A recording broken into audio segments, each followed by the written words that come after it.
अयो अयो अयो का व? काय झालंय तुम्हाला एवढं झुलत झुलत यायला? कळतंय का नाही काही? हा, ती जावाई येऊन बसली, पोरगी आली. कालचं तर कालचं बी झालं. आज काय कारण आहे तुम्हाला प्यायला? हे प्यायचं तुमचं कारण सांगा काही. अगं आम्ही बसलो होतो 4-5 मित्र बार मध्ये.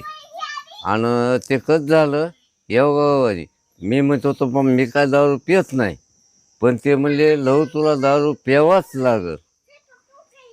आणि मी म्हणलं मी पित नाही म्हणलं की त्यांनी मला बायको शपथ घातली. मग आता बायकोची शपथ म्हणल्यावर बायको मोठी का ती दारू मोठी? मी म्हणलं बायको आपली मरू नाही जगावा, आणि त्याच्यामुळं तुझी शपथ खाल्ल्यावर मला ते दारूच प्यावं लागली. माय तसं झालं होय? आणि तुम्ही माझ्यासाठी दारू प्यालात? तुम्ही बसा, मी तुम्हाला मीठ लावून शेंगदाणे भाजते.